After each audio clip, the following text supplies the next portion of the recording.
How did you like the session? Yeah, nice. It was really fast. Holy fuck. You're right about yesterday, like, oh, the time just away. Martin, you muted. I think he's talking on the phone. So. Ah, okay. Yeah. Yeah, there's a phone. Yeah, you're right. Like, I guess Facebook is such a mega company, and there's so many different angles that it's really tricky to be specific with the questions to the knowledge of the person, because it's just so colossal, right? Yeah, it's interesting to see the nature of, or the, I don't know, the barometer of like what specialization means, I guess, in a place like that. I mentioned I work with the particle accelerator here, a physics lab, kind of like the CERN in Geneva, but it's the one in Canada. It builds stuff for CERN. So like I would talk to a scientist and he would be telling me about a certain subatomic particle, and then you ask, and it's deep and it's rich, and you ask him about the one next to it, and he's like, I have no idea. You have to ask that guy over there. You know, totally not my thing, you know. If you but want it's a lot more narrow. the bio break, by like the that. way, I guess we're safe with 7 minutes, because that was the last time frame that I shared with Julius. So if you want to step out for 7 minutes, totally okay. I'm going to stay with you here. So if anything more to ask, I think to be efficient with his answer, I will wait a week and I will collect all your questions. If you have follow-up questions to Thomas, I will put them in one email and send it to him. And then it's more likely that he will respond rather than him getting 12 emails from 12 people or 8 emails from 8 people. If that's cool for you. However, I will share his email with you guys, so you can contact him directly. Mm-hmm. It's just, and you can email him as much as you want, but I think that it's more likely that he will respond if I have one collected email with follow-up questions. Having you all CC'd again, then when he answers to that one, you can keep the conversation alive. Okay.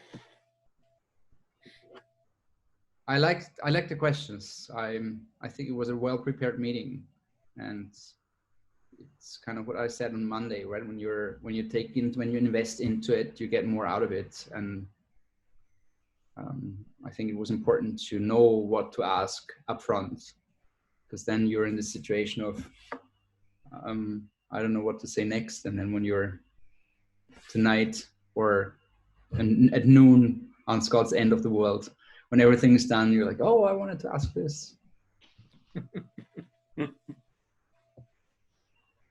I want to use that few minutes also to thank you guys for joining this experiment. I've been doing 120 tours on-site in real life, and this is the first virtual one, and I was a bit nervous, to be honest, if it's going to work, if this amazing energy that we have when you meet in real, and when you go inside of the campus and you walk through and you're in these mythical spaces in Silicon Valley of these giant companies that are so well known in the world that we're using every day, and then you're on Google campus, you're on Facebook campus, and you're just there. That I didn't know how much this would still work when we just all talking to a screen and seeing just faces, like just upper bodies together in some virtual space, whereas the lower bodies are distributed in the world. Thank you for your time commitment, for your time investment, for trusting in this experiment, and for joining this experience, this journey.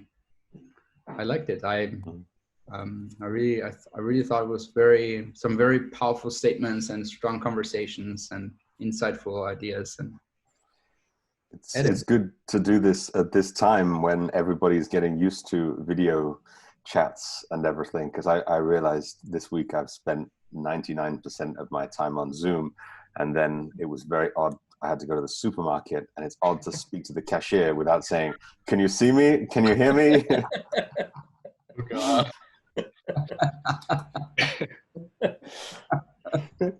You know, it doesn't feel real anymore. The real world doesn't feel real anymore.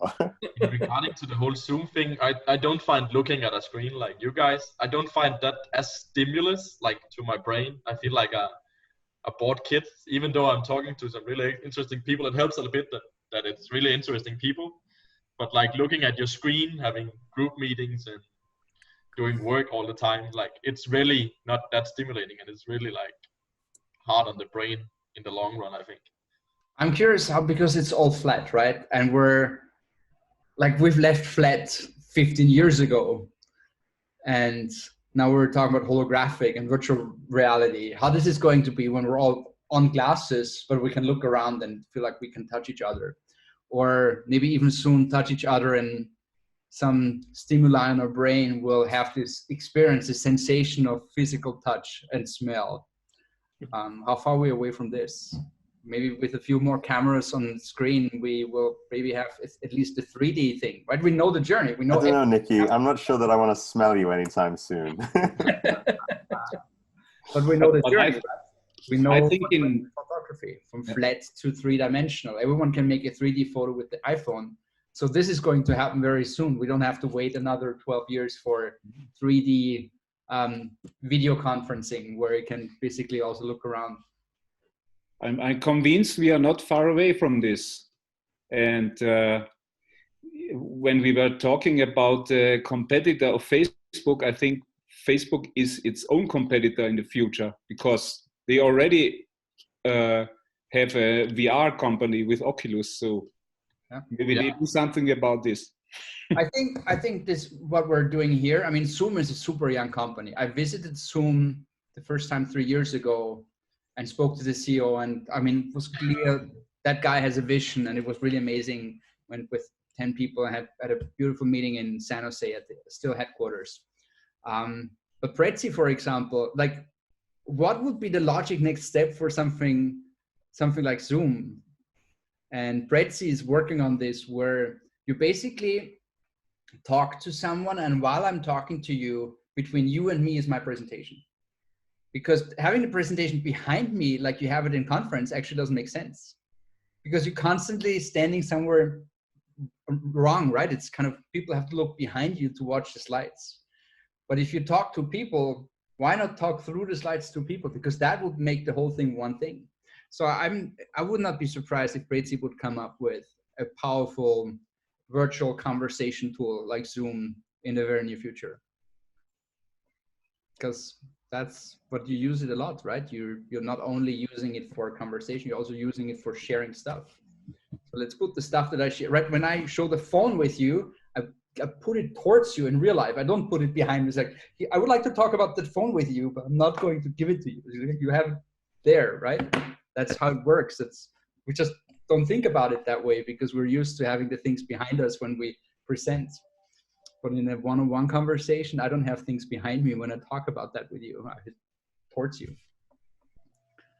Also, Nick, regarding the experiment, I think that this is functioning as heavily connected to you taking us on this journey, because you're making it vivid, because you're sharing experiences with the people we are meeting, giving us additional feedback. For example, now with the call today, hey guys, make sure to prepare your questions, or the other time saying, hey, so there's going to be a presentation, but I'm going to make sure that you have time to ask your questions, still kind of feeling the needs of the people in the group.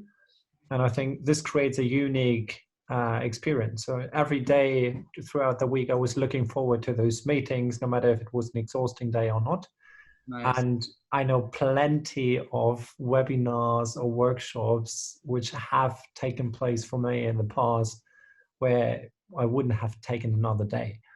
Wow. So thank you so much. Yeah, you didn't say, hey, drop in and check this out. You said, I want to change lives. That's a totally different thing.